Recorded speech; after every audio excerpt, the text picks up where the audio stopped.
Assalamualaikum warahmatullahi wabarakatuh. Perkenalkan, nama saya Tika Rizky Saputri, NIM 2024 1010-2070, Program Studi Teknologi Informasi, kelas Data Mining A. Di sini saya akan menjelaskan tugas praktikum modul 1. Jadi langsung saja untuk soal kode 1 yang pertama, itu buatlah array 2 dimensi berikut menggunakan NumPy. Jadi pertama kita import NumPy dulu, kemudian kita buat variabel yang di sini dinamai dengan R. Nah, di sini isinya adalah list data yang akan di NumPy. Dibuat data array 2 dimensi. Kemudian tinggal kita print. Nah, ketika di run hasilnya akan seperti ini. Jadi, untuk mengetahui data tersebut merupakan data 2 dimensi atau data 3 dimensi, itu dilihat dari kurung siku terluarnya. Kalau kurung siku terluarnya itu ada 2, itu tandanya data array 2 dimensi. Namun kalau kurung siku terluarnya itu ada 3, berarti itu data array 3 dimensi. Kemudian untuk soal selanjutnya, buatlah array 3 dimensi berikut menggunakan NumPy. Nah, pertama kita import NumPy-nya dulu, sama seperti proses awal tadi. Terus kemudian setelah itu kita buat variabel di sini dinamai dengan R, dan tinggal kita print aja. Dan ketika di run hasilnya, nah jadi sama seperti penjelasan ini tadi, kalau untuk array 2 dimensi, jadi untuk melihat array tersebut itu merupakan array 2 dimensi atau 3 dimensi itu dilihat dari kurung siku terluarnya. Nah, di sini untuk kurung siku pertama itu ini merupakan data dimensi pertama, terus ini merupakan dimensi kedua, kemudian ini merupakan dimensi ketiga, seperti itu. Kemudian untuk kode soal kedua, tambahkan angka 1 pada setiap bilangan di baris ganjil array berikut, kemudian tambahkan angka 2 pada setiap bilangan di kolom genap array berikut. Nah, jadi pertama prosesnya sama, kita import NumPy dulu, kemudian kita aliaskan namanya menjadi NP, kemudian kita buat variabel di sini sebagai variabelnya kita namai R, kemudian kita masukkan list datanya. Nah, kemudian untuk menambahkan angka 1 pada baris ganjil dan angka 2 pada baris genap, itu kita lakukan looping. Jadi ini untuk karena ini merupakan 2 dimensi, jadi ini untuk X-nya dan ini untuk Y-nya. Jadi kalau ganjil itu kita lakukan seperti ini. Kemudian untuk genap kita buat seperti ini. Jadi kalau ganjil itu kita tambahkan 1, kalau genap itu kita tambahkan 2. Kemudian tinggal di print R, dan ketika di run hasilnya. Nah, jadi untuk yang baris indeks ganjil itu kita tambahkan 1, kemudian indeks genap itu kita tambahkan 2. Jadi yang awalnya 1. Di sini 1 karena jadi untuk di sini misal di sini ada 8 pada indeks ke 0. Jadi ditambahkan 2, berarti ada 10 seperti itu. Nah, kemudian untuk soal selanjutnya, baliklah sumbu Z pada array 3 dimensi berikut. Jadi pertama prosesnya sama, kita import NumPy, kemudian kita aliaskan namanya menjadi NP, kemudian kita buat variabel dengan nama R, di sini kita masukkan list datanya. Kemudian di sini saya menggunakan metode reserve.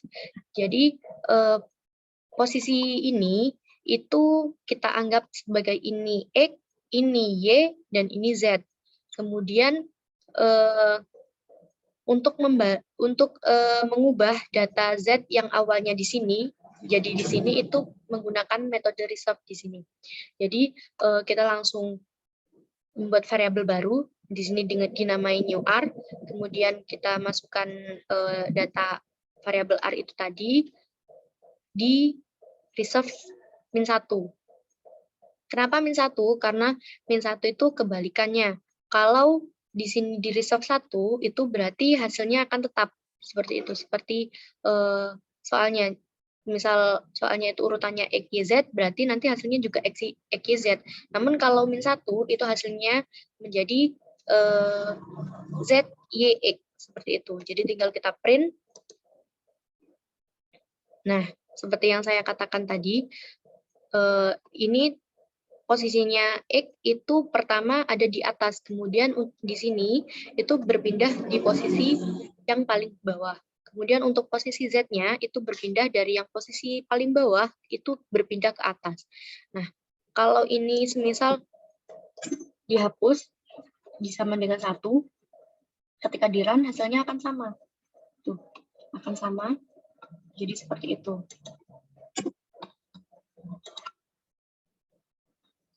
Nah, untuk soal selanjutnya itu ubahlah array pada soal E menjadi array 2 dimensi berukuran 6 kali 6. Di sini diperintahkan untuk menggunakan int reshape.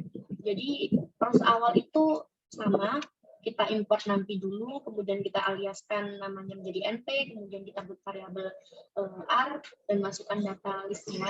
Setelah itu tinggal kita buat variabel baru dengan nama new r, dimasukkan variabel r-nya itu dengan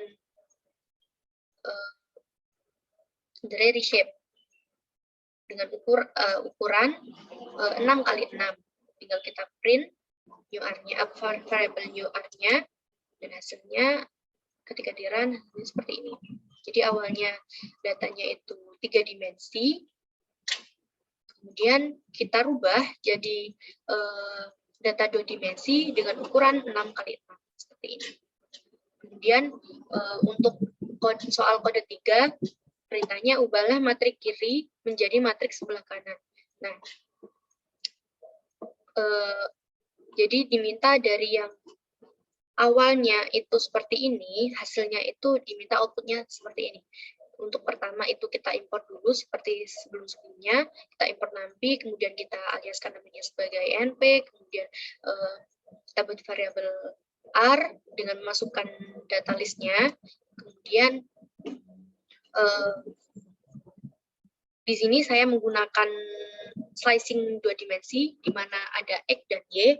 Kemudian untuk membuat itu data itu tadi bisa dirubah seperti ini, kita slicing-nya itu kita potong itu dengan metode .copy.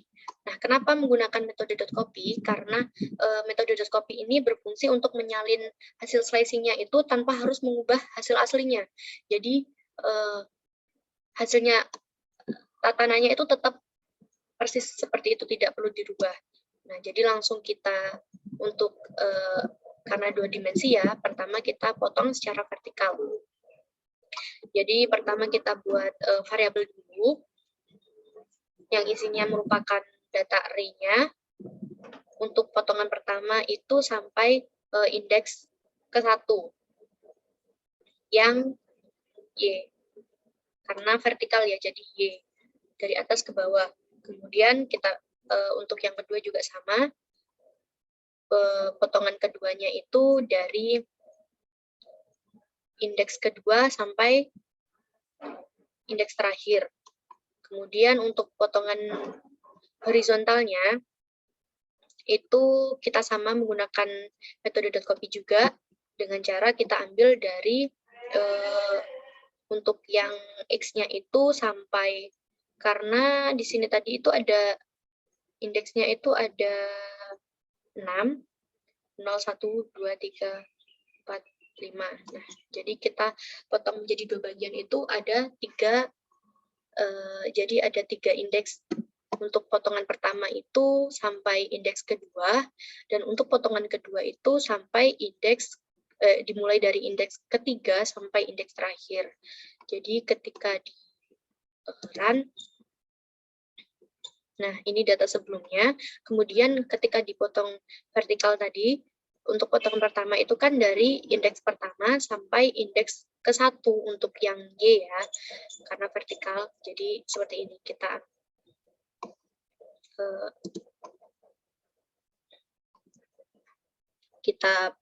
bisa seperti ini, kita bagi dua. Jadi data pertama itu, potongan vertikal pertama itu sampai indeks ke 1, kemudian untuk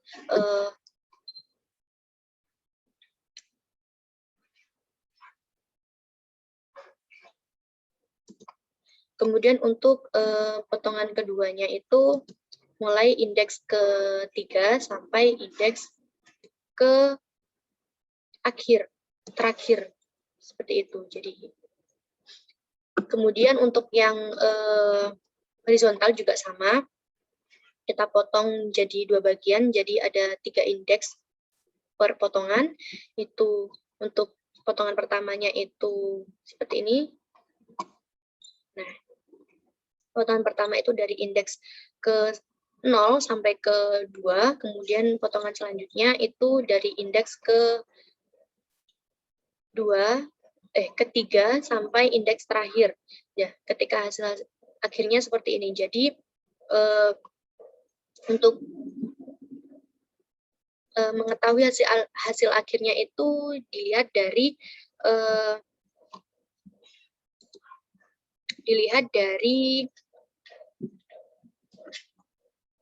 untuk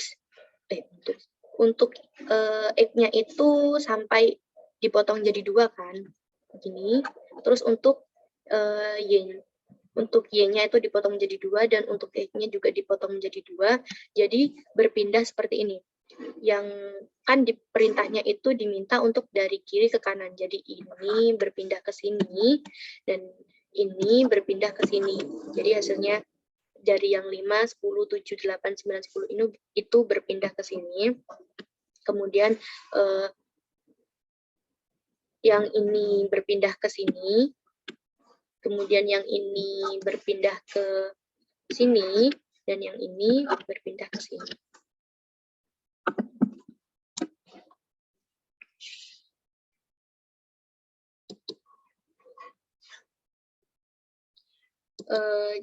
Jadi mungkin cukup itu saja yang bisa saya jelaskan, kurang lebihnya saya mohon maaf. Wassalamualaikum warahmatullahi wabarakatuh.